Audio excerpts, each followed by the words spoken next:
One of the most amazing things happened to me just a few weeks ago, and that was I was sitting in the masjid speaking with some people after the Jum'ah prayer, and an individual approaches me and he hands me a card, an invitation.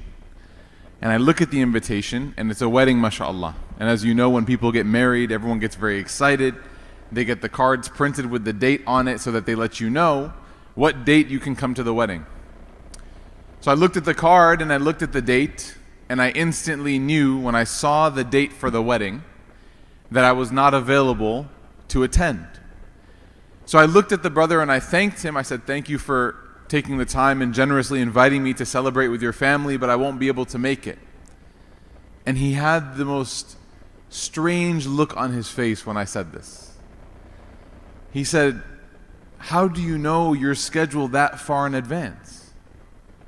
I said, "Well, I looked back down at the card and I saw that the date was very soon." I said, "This isn't too far. This is in June. I mean, I know my schedule. I'm not like, I'm not that bad, but I know my schedule a few weeks in advance." And he said, No. Look at the year. And the wedding was scheduled for June of 2018. And he was handing me an invitation for the wedding of his child over a year in advance.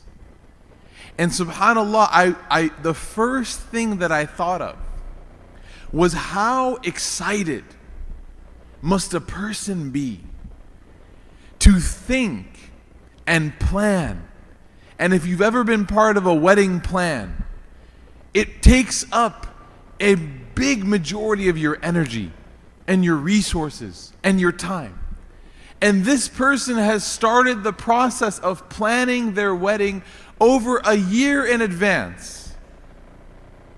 And I thought to myself that this reminds me of a beautiful characteristic that the Sahaba had. Not for weddings, but for Ramadan.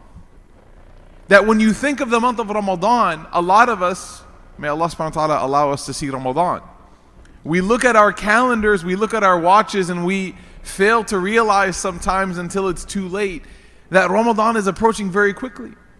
That the first night of Taraweeh will be 2 weeks from today, inshallah ta'ala, if the calendar suggests it.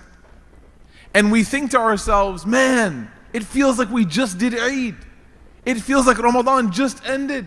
I can't believe another year of Taraweeh, another year of Iftar, another year of Dua, another year of Quran.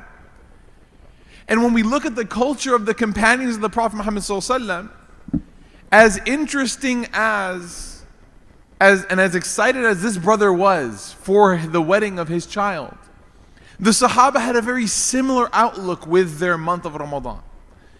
The narrations tell us that after the month of Ramadan finished, the companions would pray as a part of their daily supplication, their daily dua. They would pray to Allah, "Oh Allah, accept from us our Ramadan," for 6 months.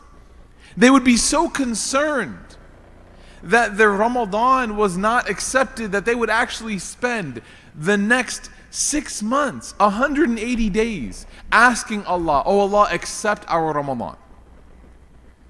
And this culture of asking Allah to accept is from the prophetic culture. Allahumma taqabbal minna. That when we ask Allah to accept, and you know what that acceptance or that asking, you know what it represents? It represents a state of humility. That the person realizes that Allah has the ability, if He so chooses, and if He looks at the work that we've done, to not accept it. One of my teachers in school, she used to say, "If your paper has any mark in it, any crease, any wrinkle, anything, I'm not going to take it." And we would say, "Why? All the work is done." She says, "Because when you fold your paper, when you roll your paper, it's a sign that you don't care about your work. You treat it well if you care about it." So the companions would pray to Allah to accept. Why? Because they cared about their month. It wasn't just an assumption, "Oh, Allah will accept it. Look at what I've done for Allah. 30 days of fasting, 30 days of praying. Wow, I'm a special person." No, they had this sense of humility.